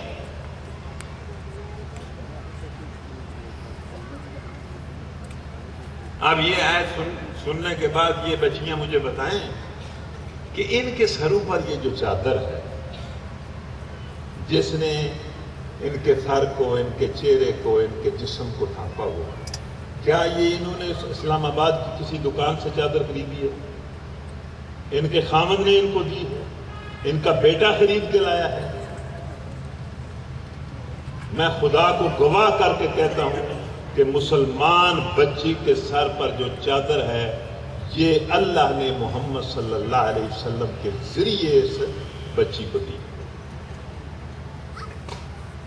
کیا اللہ کے رسول کی دی ہوئی چادر کو، جس چادر کے ساتھ عائشہ صدیقہ، ام سلمہ، خدیجہ الکبریٰ، فاطمہ الزہرا کا ہاتھ بھی ہے، اے نبی اپنی بیویوں، اپنی بیٹیوں، پھر ساری عورتوں سے یہ کوئی شیلڈ دیتے ہیں نا فنکشنوں میں، تو بعض اوقات کو خصوصی مہمان ہوتا ہے تو اس کو 2-4 بندے مل کے شیلڈ دیتے ہیں۔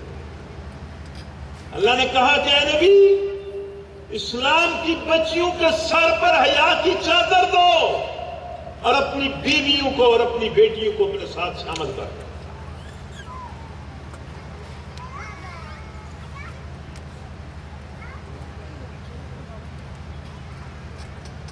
ذالک ادنیٰ ان یعرفن فلا یؤذین، یہ کیا لفظ ہے کہ اس چادر کی وجہ سے تم پہچان لی جاؤ گی اور تمہیں اذیت کوئی نہیں دے گا۔ آپ یہ لفظ سن رہے ہیں؟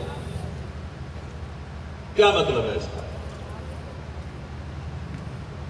چلو تو انواع چھٹی لگ جانی ہے، بڑے ہونی چھٹی ادھر گھبرانے والی کیڑی گل، بڑے ہونی چھٹی ہے تے میرے نوں تے پتہ نہیں تانوں کتنی لمبی چھٹی لبنی ہے۔ میں تے کئی باری سوچنا کہ ہن میاں صاحب، میاں اسلم صاحب اسی اپنی انگز کھیڈ بیٹھے ہاں،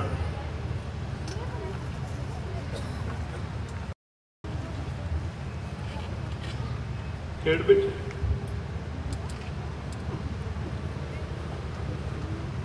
میں تو کئی باری دیہڑی آئی سوچا کہ نہیں ہوندے ہونے پروگرام، نہیں جسم ساتھ دیتا، بالکل میں کئی باری سوچا، ورنہ میں تو یہ پروگرام کرتا رہا ایک دن فجر تو بعد 60 کلومیٹر دور اثر تو بعد 70 کلومیٹر دور عشاء تو بعد،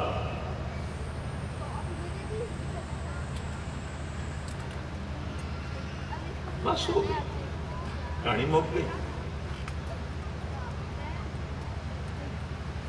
اللہ رحم کرے، صحت زندگی دی دعا کرنی چاہیے، نیکی دی زندگی، لیکن زندگی کنی کہ بھائی ایویں پلیکھا ہی ہے نا، ہوں تو بالکل ہی پلیکھا ہے۔ آپ نے یہ لفظ سنے ذالک ادنیٰ ان یعرفن فلا یؤذین، پھر میں کہتا ہوں سوچیں، یہ بچیاں بھی سوچیں کہ چادر کو، حیا کی چادر کو قرآن کہہ رہا ہے کہ یہ چادر ہی تمہاری پہچان ہے اور یہ چادر ہی تمہاری حفاظت ہے. چادر کا مقام دیکھو.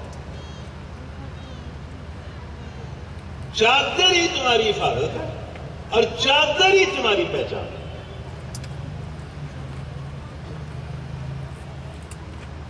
چادر کو آپ معمولی چیز سمجھتے ہیں؟ پتا نہیں. عام لفظ ہے، مطلب ایک تو چادر پہچان ہے، چادر ہی تو پہچان ہے مسلمان بچے کی. اور پھر یہ جو کہا کہ یہ تمہارا دفاع ہے، تمہارا بچاؤ ہے، تو تمہیں بچا لیا جائے گا اذیت سے. یہ کس اذیت سے؟ پتہ نہیں کس اذیت سے اللہ تعالیٰ بچائے.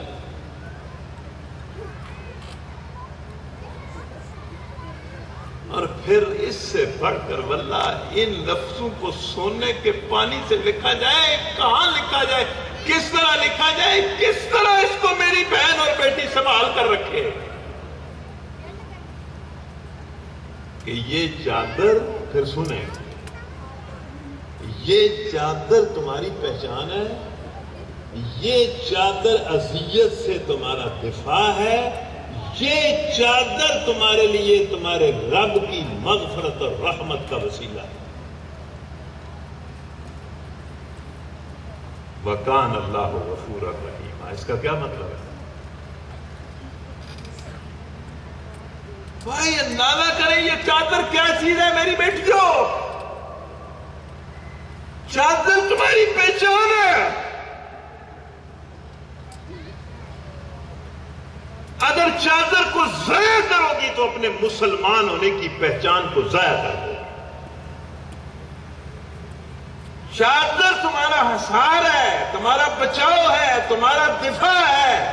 پتہ نہیں کس اذیت سے تمہارا دفاع ہے.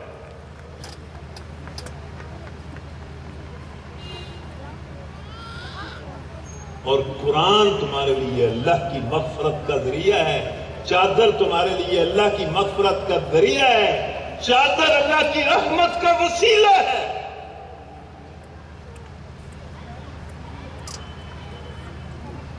انما المؤمنون اخوہ فاصلحوا بین اخویکم واتقوا اللہ. مسلمان آپس میں بھائی. میں آپ سب سے پوچھتا ہوں کہ آپ مسلمانوں کو اپنا بھائی سمجھتے ہیں؟ بھائی جیسا سلوک کرتے ہیں؟ ابھی میں بات کر رہا تھا، یہ ایک گھر میں بیٹھا تھا تو ایک بچے سے میں بات کر رہا تھا.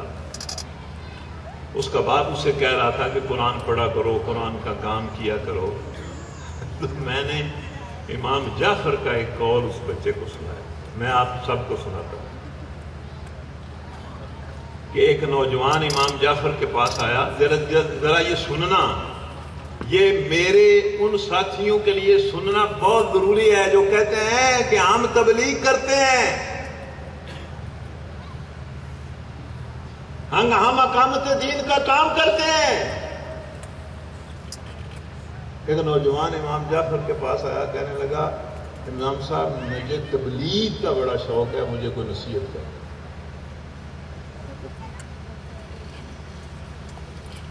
تو امام جعفر کہتے ہیں بیٹا بڑی اچھی بات ہے، اس عمر میں دین کا علم حاصل کرنا، اس کو پھیلانا، اس کی تبلیغ کرنا، اس سے بڑی اور کیا خوش قسمتی ہو سکتی ہے بیٹا. لیکن تم نے نصیحت کا کہا ہے، میں تمہیں نصیحت کرتا ہوں کہ تبلیغ کرو، لیکن تبلیغ میں اپنی زبان استعمال نہ کرو.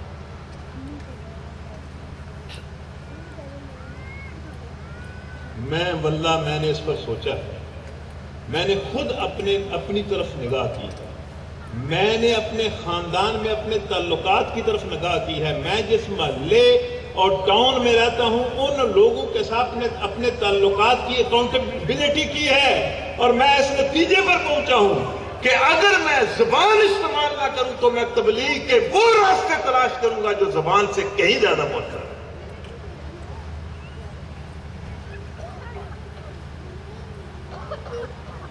اور میں اپنے سارے گاؤں کو بغیر زبان استعمال کیے ان کو اپنا مرید بنا سکتا ہوں اور اپنی تبلیغ کے پیچھے لگا سکتا ہوں.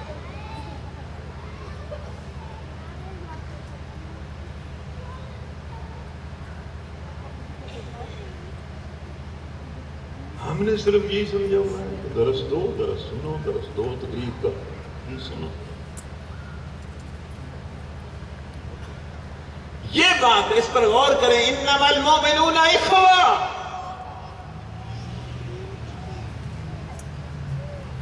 ہر مومن جو کلمہ پڑھتا ہے، جس کے خلاف صبح سے شام تک آپ کی زبان چلتی ہے، یہ فلاں کا ہے، یہ فلاں ہے، یہ فلاں ہے، یہ فلاں ہے، فلاں ہے، فلاں ہے، چھوڑے چھوڑے سب اہل ایمان آپس میں بھائی. حتیٰ کہ صرف بھائی نہیں ہیں، بلکہ قرآن کہہ رہا ہے کہ فَأَصْلِحُوا بَيْنَ أَخَوَيْكُمْ. اگر بھائیوں کے درمیان کوئی مسئلہ گڑبڑ ہو گیا تو اس کو دور کرو. وَاتَّقُوا اللَّهَ. اور اللہ کا تقوی کرو. یہاں تقوی سے کیا مراد ہے؟ کہ بھائی سمجھ کر، بھائی کا سر رویہ اختیار کر کے، اور اگر تمہارے دائیں بائیں کوئی تعلقات ان مسلمانوں کے آپس میں خراب ہو گئے ہوں تو ان کی اصلاح کر کے اللہ کا تقوی کرو. اور اس تقوی کے ساتھ کہا ہے کہ لعلکم ترحمون. اس کے نتیجے میں تم پر رحم کیا جائے گا، اور رحم سے بڑی کوئی چیز ہے؟ یا ایھا الذین آمنوا لا یسخر قوم من قوم عسى ان یکونوا خیرا منهم ولا نساء من نساء عسى ان یکن خیرا منہن. اے ایمان والو، مردوں اور عورتوں، ایک دوسرے کا مذاق، تمسخر. تمسخر کا مختصر مفہوم میں آپ کو بتاؤں کہ کسی بھائی کے کسی عیب کو نشانہ بنا کر خود ہنسنا اور دوسروں کو ہنسانا. کوئی کسی قسم کا کوئی عیب، کوئی کمزوری، کوئی کسی قسم کی. ہم کتنے اچھے لوگ ہیں یہ جماعت اسلامی کے لوگ. میں جماعت اسلامی کے اجتماع میں بیٹھا ہوا تھا، مجھے بڑی بات یاد ہے. اور ہمارے ایک ساتھی، پہلے انہوں نے ایک کا مذاق اڑایا، پھر دوسرے کا مذاق اڑایا، پھر تیسرے کا مذاق اڑایا، پھر چوتھے کا مذاق اڑایا. میں کچھ بولنے لگا، میں بیٹھا ہوا تھا، میں کچھ بولنے لگا، مطلب کچھ ورد کرنے لگا. تو جب میری باری آئی مذاق اڑانے کی، تو مجھے وہ مذاق اڑانے والا پوچھتا تم کیا ورد کر رہے ہو؟ تو میں نے کہا میں کہہ رہا ہوں اللہم انی اعوذ بک من شر عرشت من شر عقل. یا اللہ، جس کے شر سے اس مجلس میں کوئی محفوظ نہیں ہے، مجھے محفوظ کر، مجھے بچا دو، میری عزت اور حرمت کو بچا دو. یہ تو ہمارا وتیرہ ہے. اور یہ مذاق بندے کو عمر بھر نہیں بھولتا. اور میں نے تو آج ایک عبداللہ بن مسعود کا قول واللہ ایک تفسیر میں پڑھا ہے، میں ڈر گیا. عبداللہ بن مسعود کہتے ہیں کہ میں کسی کتے کا بھی مذاق نہیں اڑاتا اس ڈر سے کہ کہیں میں کتا نہ بنا دیا جائے. عبداللہ بن مسعود نے کہا.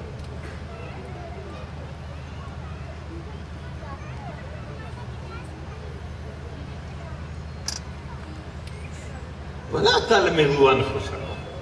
اور اپنے آپ کو تان نہ کرو. تان کیا ہے؟ کسی کے عیب کو اس کے منہ پر بیان کرنا اور اس کو مطلب اس کی تحقیق کرنا. کہنے نا کہیں بند گئے میں تو منہ سے گل کر رہا ہوں. منہ سے تو کیڑی گل کر رہے ہیں؟ وہ دی تحقیق کر رہے ہیں منہ سے. اس کو لمز کہا گیا ہے اور اسی سے یہ لفظ ہے کہ وَلَا تَلْمِزُوا أَنفُسَكُمْ. اور جو بندہ کسی کے منہ پر اس کی تحقیر کرتا ہے اور اس کی کوئی عیب پکڑ کر اس کو بتاتا ہے یا اس کی عزت کے ساتھ کھیلتا ہے، وَيْلٌ لِكُلِّ هُمَزَةٍ لُمَزَةٍ. اور یہ جو مطلب منہ پر مطلب بےعزتی کرنے والے، منہ در منہ بےعزتی کرنے والے دوسرے کی جو ہیں، انہی کے بارے میں کہا گیا کہ یہ اپنے آپ کو کسی وجہ سے، مال کی وجہ سے بڑی چیز سمجھتے ہیں۔ ہم ان کو حطماء میں ڈالیں گے، اور حطماء کیا ہے؟ نار اللہ۔ تفسیروں میں لکھا ہوا ہے کہ جہنم کو صرف ایک جگہ نار اللہ ہے، اور وہ یہاں۔ جہنم کو کہیں اللہ نے نار اللہ نہیں کہا۔ وَلَا تَنَابَزُوا بِالْأَلْقَابِ، کسی کو برے نام کے ساتھ نہ پکارے۔ بِئْسَ الِاسْمُ الْفُسُوقُ بَعْدَ الْإِيمَانِ، ایسا کرنا، مذاق اڑانا، تانا زنی کرنا، کسی کو برا لقب دینا، یہ تو ایمان کے بعد فسق میں شہرت ہے۔ مطلب یہ کہ ایک بندہ مشہور ہو جائے کہ یار یہ بڑا بدتمیز ہے، یہ آ رہا ہے، گھر چلے جاؤ، چھپ جاؤ، راستے سے ہٹ جاؤ۔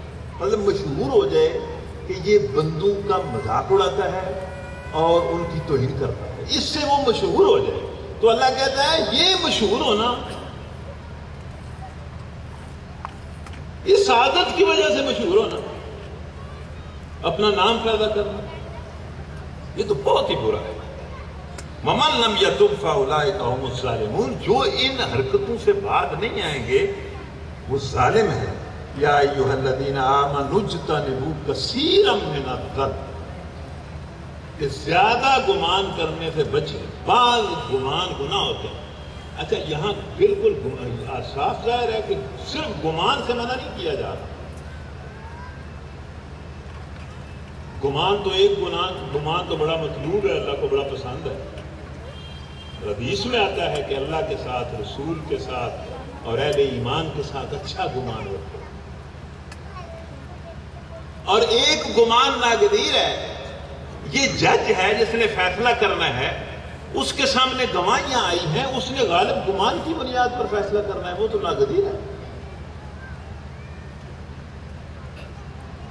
جس گمان سے منع کیا گیا ہے وہ یہ ہے کہ خواہ مخواہ بلا وجہ دوسرے بھائی کے بارے میں، مطلب بغیر کسی وجہ کے اس کے بارے میں برا گمان ہی پیدا کرنا، برا گمان ہی پیدا کرنا، برا گمان ہی پیدا کرنا۔ کئی لوگ ہوتے ہیں شکی مزاج، وہ ایک صاحب مجھے ملے، کہنے لگے تیرا جڑا فلانا رشتہ دار ہے میرا نا، انہیں بڑا پیار کیا، بڑا دھوکہ دیا، فلانا جڑا دوست ہے تیرا ہر ویلے تو وہ کول رہنا ہے، وہ تو تیرا فراڈیا ہے، اس نے میرے ساتھ بڑا فراڈ کیا، فلاں تیرا دوست ہے تو بڑا اس کے ساتھ آتا جاتا ہے، یہ ہے، وہ تو اتنا دھوکے باز ہے، میں نے اور اس نے مل کے پلاٹ لیا تھا، وہ سارا کھا گیا ہے۔ میں نے آخیا بھائی جی کہ ماڑی قسمت ہے کہ میں انہاں سارے کئی معاملے کیتے نے، میرے نال تے انہاں چوں کسے نے بھی دھوکا نہیں کیتا، تے تواڈے نال سارے ہی دھوکا کر لے۔ محض شک، اور کئی اتنے بدبخت لوگ ہوتے ہیں کہ محض شک کی بنا پر اپنی بیویوں کو طلاق دے دیتے ہیں، پھر مارے مارے پھرتے ہیں اور ذلیل ہوتے ہیں، کوئی بات نہیں۔ اس گمان سے منع کیا گیا۔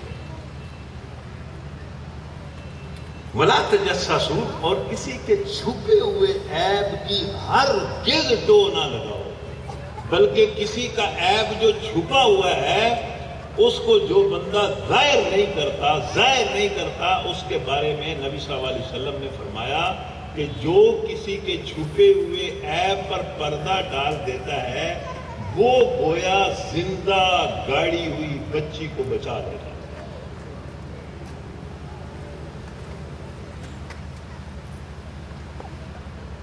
وَلَا يَغْتَبْ بَعْضُكُمْ بَعْضًا، اور یہ غیبت نہ کیا کرے۔ سب جانتے ہیں کہ غیبت کیا ہے، لیکن ہمارا ماحول کیا ہے؟ میں کالج میں پڑھاتا تھا، واللہ میں کئی مرتبہ یہ بات کرتا ہوں کہ ہم 3 دوست بیٹھے ہیں کلیگ، چوتھے کی غیبت کر رہے ہیں، جو نہیں بیٹھا 3 میں سے 1 اٹھ کے چلا جاتا ہے، 2 اس کی غیبت شروع کر دیتے ہیں جو چلا گیا۔ یہ مشغلہ ہے، یہ شغل ہے ہمارا۔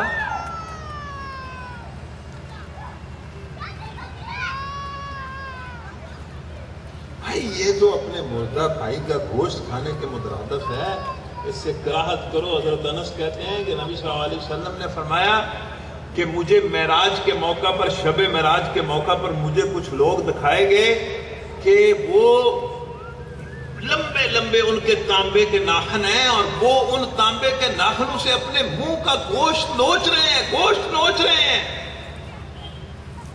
میں نے جبرائیل سے پوچھا یہ کون؟ تو جبرائیل امین نے بتایا کہ یہ وہ لوگ ہیں جو غیبت کرتے ہیں۔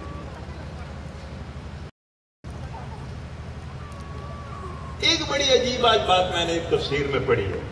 حضرت میمون ایک بزرگ ہیں، پتہ نہیں تابعی ہیں یا تبع تابعی ہیں، وہ کہتے ہیں کہ مجھے خواب آیا، خواب میں مجھے کوئی بندہ کہہ رہا ہے کہ اس زنگی کی لاش کو کھاؤ۔ ایک زنگی مرا پڑا ہے، زنگی کوئی قبیلہ ہوگا، وہ مرا پڑا ہے، اور مجھے خواب میں وہ لاش بھی دکھائی جا رہی ہے، اور مجھے کوئی کہہ رہا ہے اس کو کھاؤ۔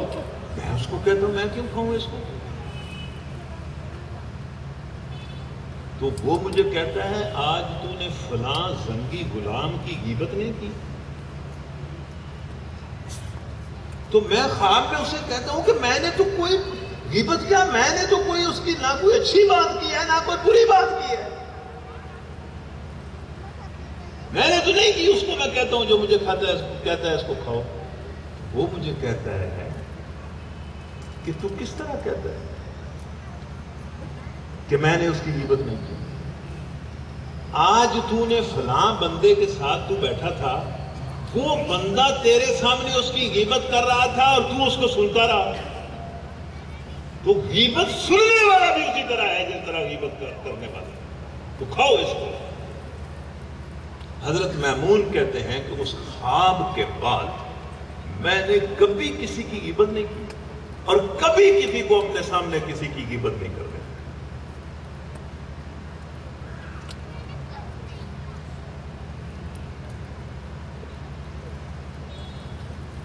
وَاتَّقُوا اللَّهَ، اللہ سے ڈرو، ان اللہ تواب الرحیم، اللہ تعالیٰ توبہ قبول کرنے والا اور رحم کرنے والا۔ یا ایھا الناس، اے انسانوں، اپنی اصل کو سمجھو، اپنی حقیقت کو سمجھو۔ نہ کوئی فخر کرنے والی بات ہے اور نہ کوئی ڈپریس ہونے والی بات ہے، دونوں ہی باتیں غلط ہیں۔ ہم نے تمہیں ایک ہی مرد اور عورت سے پیدا کیا ہے، اور تمہارے جو قبیلے اور تمہارے یہ گروپ جو بنائے ہیں یہ صرف تعارف کے ہیں۔ ان اکرمکم عند اللہ اتقاکم۔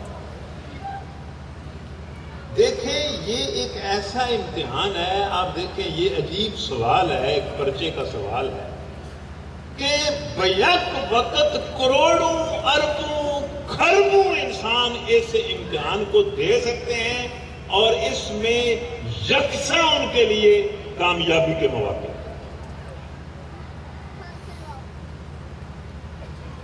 یعنی اللہ تعالیٰ نے کسی انسان کو عزت کے بلند ترین مقام پر پہنچنے کے لیے بالکل سب کے لیے آپشن رکھا ہے۔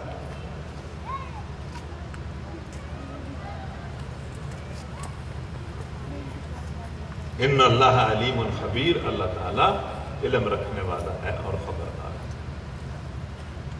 تو بات چھوڑے اس بات کو کہ درس لمبا ہو گیا ہے، درس چھوٹا ہو گیا ہے، درس میں یہ ہو گیا ہے، درس میں وہ ہو گیا۔ درس میں کیا ہوا ہے؟ اور میں آپ سے یہ عرض کرتا ہوں کہ میں یہاں آیا ہوں، پتہ نہیں بالکل یہ بالکل حقیقت ہے، پتہ نہیں اب موقع ملے گا کہ نہیں۔ تو میں تو اللہ سے معافی مانگتا ہوں اور آپ سے معذرت کرتا ہوں، اگر معذرت کے الفاظ آپ کو اچھے نہیں لگتے تو میں آپ سے بھی معافی مانگتا ہوں کہ کوئی میرا لفظ، کوئی میرا جملہ کوئی اچھا نہ لگا، وہ آپ کی جو علمی حیثیت ہے اس کے معیار سے کم تر ہو، تو یہ تو اس کا تو امکان بالکل ہے۔ لیکن ہم نے قرآن پڑھا۔ میں صرف آپ سے کہتا ہوں کہ قرآن جو کچھ کہتا ہے کہ توبہ کرو، توبہ کرو، کیوں نہیں توبہ کرتے؟ توبہ کرو۔ میں بالکل آپ کو کھلی اجازت دیتا ہوں کہ کوئی بندہ اس درس کی ہرگز تعریف نہ کرے، لیکن میں اس کی بدتریفی سے بھی آپ کو صرف اس لیے منع کرتا ہوں کہ آپ اپنے آپ کو کیوں خراب کرتے ہیں۔ آپ توبہ کریں، یہ بہنیں اور بیٹیاں بھی توبہ کریں، آپ بھی توبہ کریں، اور توبہ کے داعی بنے کہ یہ قوم توبہ کرے۔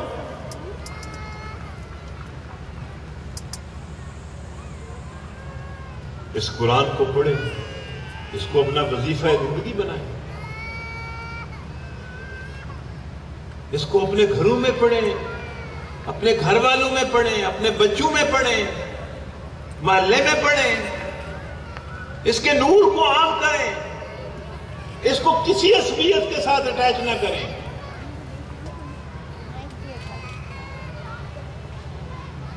یہ سب کا ہے، یہ سب کے لیے۔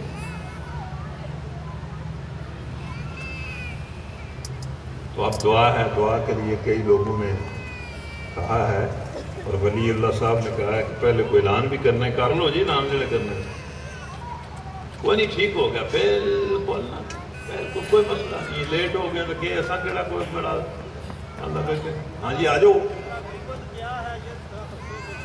نہیں، غیبت تو بالکل یہ ہے کہ اپنے کسی بھائی یا بہن کا ذکر اس طرح کرنا کہ اگر وہ سنے تو اس کو ناگوار ہے۔ نبی صلی اللہ علیہ وسلم سے پوچھا گیا کہ اگر وہ عیب یا نقص اس کے اندر ہو تو نبی صلی اللہ علیہ وسلم نے فرمایا یہی تو غیبت ہے، اگر نہ ہو تو یہ تو غیبت سے بڑھ کر بہتان ہے۔ غیبت کوئی ایسی چیز نہیں ہے جس کو لوگ نہیں جانتے، اور میں حیران ہوں کہ نبی صلی اللہ علیہ وسلم کی یہ حدیث ہے، میرا جی نہیں چاہتا تھا یہ حدیث پڑھنے کو، الفاظ ساتھ نہیں دیتے کہ انہوں نے فرمایا کہ غیبت زنا سے بدتر ہے۔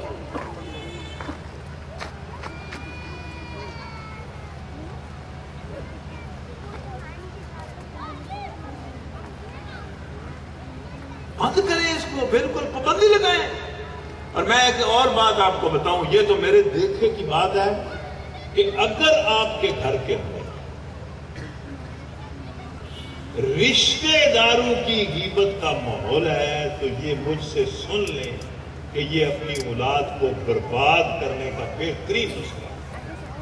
جس نے اپنی اولاد کو برباد کرنا ہے وہ اپنی اولاد کے سامنے رشتے داروں کی غیبت کرے، اس کی اولاد برباد ہو۔